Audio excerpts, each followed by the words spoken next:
પ્રાથમિક સંવર્ગના પ્રશ્નો છે, માધ્યમિકના છે, ગ્રાન્ટેડના પ્રશ્નો છે, બદલી કેમ્પના પ્રશ્નો છે, શાળા સહાયકના પ્રશ્નો છે, નિયમિત ભરતીની વાત છે, નિવૃત્ત શિક્ષકોને પેન્શન નથી મળતું, એક પણ પ્રકારનું પેન્શન ના મળતું હોય અને શિક્ષકને 1 વર્ષની રાહ જોઈ રહેવી પડે.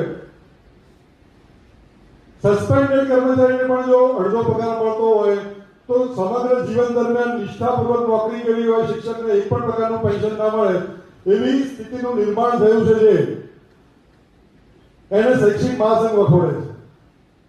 સરકારશ્રીને વિનંતી કરે છે કે તાત્કાલિક આની અંદર પગલાં ભરવામાં આવે.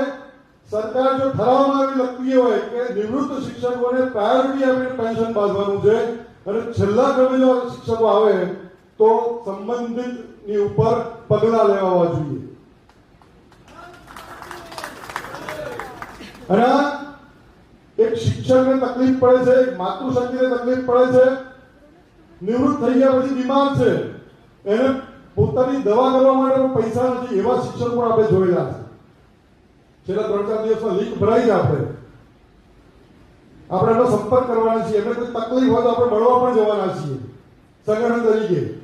પણ આવી બધી બાબતો છે એની અંદર લાંબા સમય સુધી આપણે સમય પસાર કરવા માંગતા નથી. એટલે આ સભાને હું એક પ્રસ્તાવ મૂકું છું. રજૂ કરેલા પ્રશ્નો છે એ જો ઉકેલવામાં નહીં આવે તો શૈક્ષિક મહાસંઘ છે એ આંદોલનના માર્ગે જશે.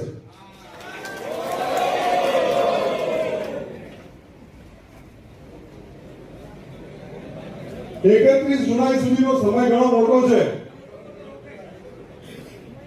સરકારને જે કોઈ પણ અમારી જોડેથી ડેટાબેઝ જોઈતો હોય અમે આપવા માટે તૈયાર છીએ. પણ સરકારના બનાવેલા નિયમો, સરકારના બનાવેલા ઠરાવો અને એની અંદર સામાન્ય વિસંગતતાના કારણે હજારો શિક્ષકોને તકલીફ પડે.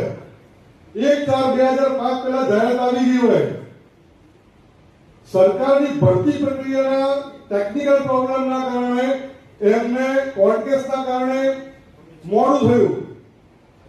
જિલ્લા શિક્ષણાધિકારી કચેરીની અંદરથી જે તે બાબતો છે એના કાગળથી નિયામક કચેરીને ન આપવામાં આવે અને એની પાત્રતા ઉપર આપણે લક્ષ્યાંક પૂર્ણ કરી જાય અને એનો લાભ ના મળે તો શૈક્ષણિક ચાલુ વર્ષે પણ અહીંયા જ બને છે. આપણે પ્રભાવી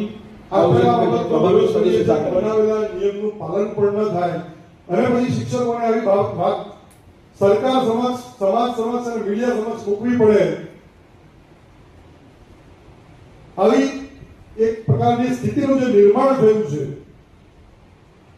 એમાં સરકારે અને માનનીય મુખ્યમંત્રીશ્રીએ પણ ઇન્ટરફેર કરવું જોઈએ કે આપણા જ બનાવેલા